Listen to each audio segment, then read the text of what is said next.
It's that time of year, isn't it? Isn't that how the song goes? It's that time of year when we start to, decorate the trees, decorate the boughs with holly. Yeah, okay. And we drive around the neighborhoods and we get to see all of the beautiful lights and how our neighbors have done their Christmas decorations. Or perhaps it's the season of the holiday season, or the holy nights, or the holy weeks that we're going through. Whatever traditions that you might have that bring up that sense of joy within you, that seems to come at this time of year. And for those that, not everybody, it doesn't always come for everybody, because some people, there's a little bit of a challenge during the Christmas season or the holiday season, however you want to look at it. Sometimes there's a little bit of a challenge that we bring as well. But that sense of joy that we receive, that upliftment, that experience of joy that we get during the holidays, we just want to hang on to, don't we? And we may find it throughout the year. It might be a specific song that we listen to that raises us up. Anybody experienced that before? How a song can lift you up? Yeah. It might be a special event during the year, or a call from a friend, or an interaction that we've had that lifts us up. And we feel that sense of joy. Have you experienced that in your life? The wonderful thing about that is that it's not really the outer experience that we're tuning into. It's a reflection on what's inside of us. It's touching that inner joy that's always available for us. And we can see that that's true, because sooner or later all of the Christmas decorations come down, right? Except for that one house down the street. And sometimes you might look at it and say, it's past January, it's time for those to come down. Or you might say, oh, look how beautiful that is. It's still bringing me joy. And sooner or later, those lights that are left on all year long just become kind of white noise to us. It's just like, I just don't even notice it anymore. It's just normal. And so I'm no longer joyful when I see those lights. And that's because the things that are outside of us, the source that we're putting outside of us, is not the true source of our joy.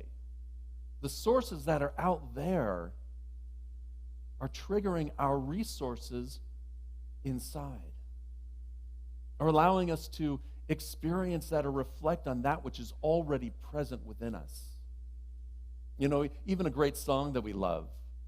I remember the songs when I was a teenager and growing up in high school and college, and how much I loved them and how much they mean to me and how much they still mean to me. In fact, I went to see a concert of one of those bands from way back when, early 2013. No. Somewhere in the 80s, I don't remember. I'm too old to remember the 80s. And I was like, okay, I'll go. It can't be that great. It's actually, it's most of the band except for the lead singer, but the lead singer was pretty much everything. And I loved it. They played every song. I sang every song. I went home, and I was filled with joy. And then I went the next day, I turned on the radio, and I started listening to it again. It's like, yeah, okay, I'm done. Click. Because it wasn't the song or the experience that was really triggering the joy within me. It's that own internal joy that's already there, that's reflected out into the world around us, and I'm just aware of it. So with a conscious awareness, I can say, yes, I'm going to experience my own sense of joy. Charles Fillmore talks about this idea of joy, and he calls it the happiness of the allness of life. The happiness of the allness. He called it God. I like to call it the allness. Take it away from that anthropomorphic being that we grew up with. The allness of spirit, the allness of divine love, the allness of divine wisdom, the allness of the universe, the happiness in the universe. And I think therein lies the key. He brought this, I'm going to quote him here, because he talks about it from the standpoint of joy and gladness are strength-giving, especially if the mind is fixed on things of spirit. And there's our lesson. fix our minds on things of spirit. This was inspired by the quote from Nehemiah, the Hebrew book, Nehemiah chapter 8, verse 10. The joy of the Lord is my strength. The joy of the Lord, the joy of this Christ consciousness, the joy within us that comes from that infinite supply is my strength. And when we draw upon that infinite supply, joy is its natural outcome.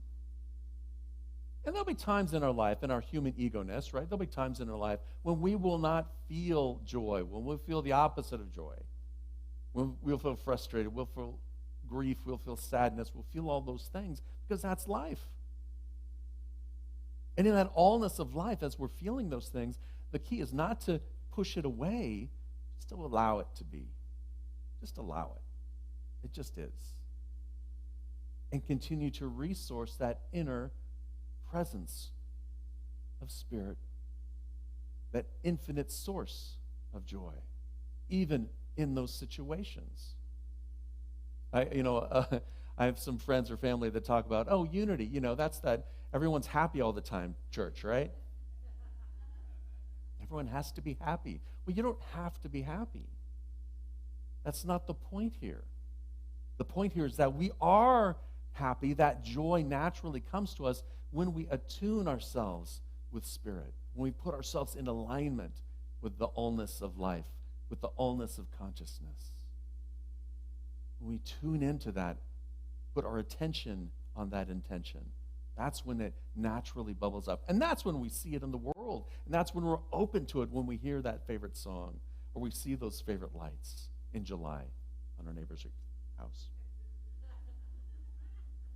Now, joy can show up in different ways. It could be a quiet contentedness. It would just be an inner feeling. It could be the inner serenity that we create when we're in the moment, when we're flowing with Spirit. And it could be an exuberant joy that we're expressing out into the world. And when we're in tune with it, we see those people, we're open to it, then we get excited. And when we're not attuned to it, it's like, oh, there they go again. She must be from Unity.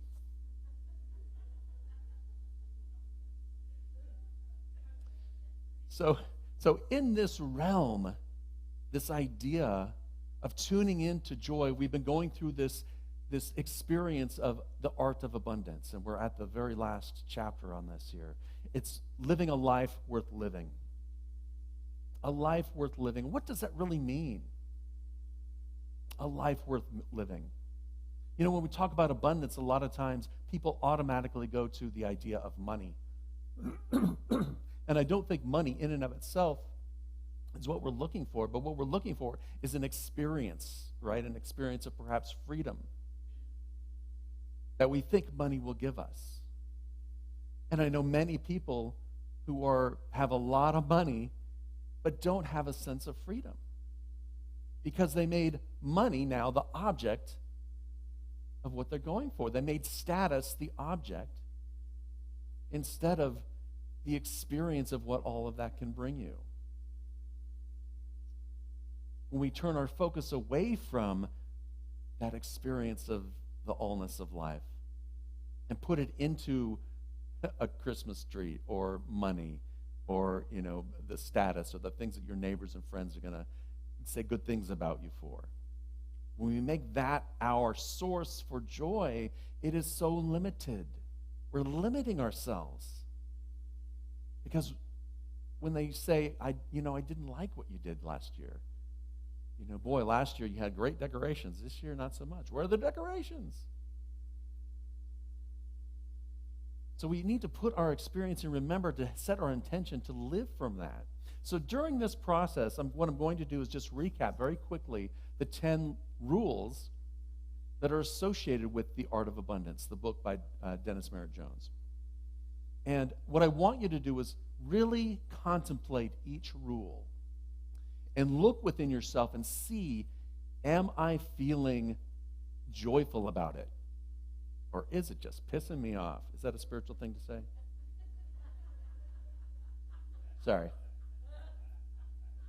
Is it moving me out of my joy? Really think about it and take a note of it. You want to write it down, just write the number, joy, check, plus, anti-joy, minus. You ready? Rule number 1, be one with life. God is everywhere present. The secret is knowing it.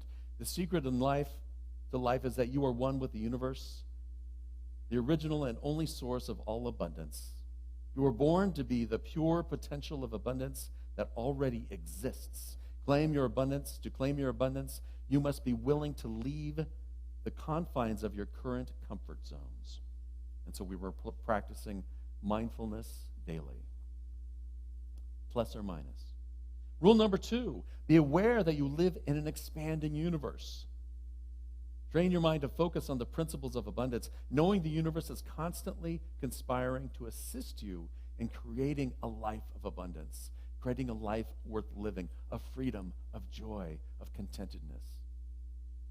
Plus or minus. Rule number 3, be accountable for your consciousness. Dang it. Take time daily to develop your awareness by questioning your own belief system, your automatic thoughts, your words, your actions, and align them with the allness of life. And our practice was ABC, awareness builds consciousness. Plus or minus, be focused. Your mind is powerful. What you focus on is how you see the world. And when we're focused on trying to see our joy out there or some condition to happen for us to feel joy, then we're looking out there for that condition. And when it doesn't happen, by definition, we're in the anti-joy stage. So set your attention and focus your attention on the principle of abundance in your life. What are you grateful for in your life? Rule number 5, be in the flow. To mindfully witness and personalize the flow of every area of your life and your feelings about it. An affluent life is one that is open, that is operating within the law of circulation, inviting abundance to flow in and flow out of our lives in intentional and measurable ways. So be in the flow of it instead of resisting it. Rule number 6, be passionate. Live from your consciousness of love, your consciousness of harmony, your passion that's within you. Your life will open up to new possibilities, allowing you to explore beyond the safety of the known and go where you have never gone before. Plus or minus, be blessed. Rule number 7. Knowing that you are blessed. Knowing that you are blessed originates in your heart. Make blessing your life a daily ritual, knowing that in doing so, you are accessing and directing the principle of abundance in a very proactive way. Know you're blessed and then bless. Send that energy out. Plus or minus, be of service. Rule number 8. To serve is to extend your essence, your energy to others in a manner that enriches and makes their lives better. It's a priceless gift when extending to others unconditionally places us directly in the flow of abundance. Rule number 9, be courageous. Expanded abundance awaits those who are willing to come to the edge of their own perceived boundaries. That's where our fears lie, when we come to the edge of our own perceived boundaries and continue and push on through them. Apparently, there's no rule number 10. I think it was do good. Rule number 10, do good. Live life to do good. Live purposefully. Now, as you're checking your scorecard, take a look at the ones where you have the minus sign. Take a look at the ones that are really kind of, getting you on edge. Or you have your yeah buts, Yeah, but this, and this. That's the place where you need to focus. We need to practice that 5th principle that gets Lisa all excited. Woo-hoo. Everyone, ready? Woo! Yep, I have 3 people with joy in their hands. These are not spirit fingers. These are spirit fingers. There we go. Look at that joy. Yeah. That's just the area that you can put some more focus in. You can lean into and find ways of how can I look at this a little bit differently? How can I look at it and see that there is a lesson in here for me? That if I practice a little bit more, if I looked at my life a little bit differently, I can experience more of that inner joy. I can see it well up within me. I can see a little bit more of that idea of abundance expressing through me as prosperity in my relationships, prosperity in my career, prosperity in my thinking, my creativity, prosperity in all areas of my life, without making that prosperity the object of my life. It's merely an expression of who you are. And that's really what the art of abundance is about. It's about living who you are and allowing that inner light to shine, allowing that radiant light to shine in every circumstance. Sometimes it might be a contemplative, quiet joy. And so I invite you this week to really think about, what does joy mean to you? Take it into your time of meditation and really contemplate it. What is joy? How am I seeing it expressed in my life? How can I live it more fully? How can I, be that mirror for someone else? Because if someone else is giving me joy, then boy, I can give someone else joy simply by being who I am, simply by expressing that love, that creativity, that kindness, that compassion that we talk about this time of year, so that they can see it within themselves, so that they can connect with it within themselves. That's the true gift that you have to give, is to be a mirror. Now, don't go buying me mirrors for Christmas. It's okay. I've got plenty. But that's who you are, a reflection of that divine essence, a reflection of that creative process, a reflection of that divine energy. That's the idea that unity calls the Christ, that Christ consciousness, that higher consciousness, that spark of divinity that is within each one of you. And as we live more fully from that, that's when joy becomes second nature. That's when, regardless of what's happening around us or to us or in us, that there's still that foundation of inner peace.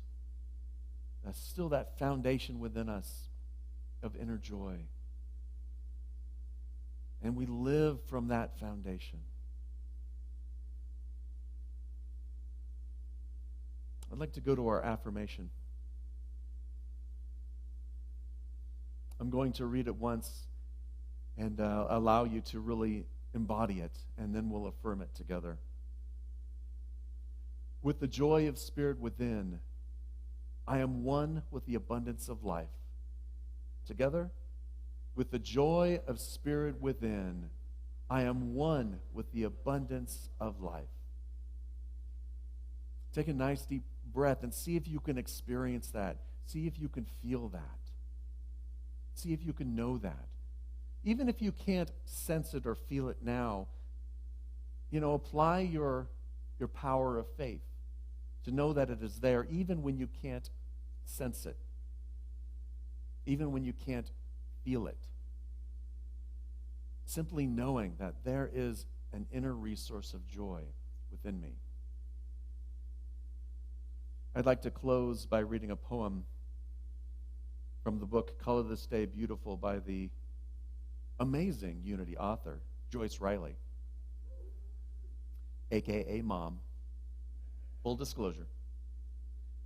And these books are available in our bookstore. Huh, look at that. Who knew? The poem is entitled Abundance. And abundance of spirit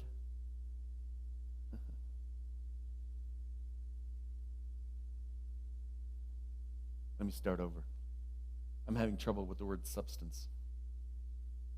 Abundance by Joyce Riley. An abundance of spirit substance is made manifest through me. I can be a thimble, I can be a thimble, a pail, or a deep and rising sea. The unceasing love of spirit is centered deep in me. I can keep it bottled up or let it pour through me.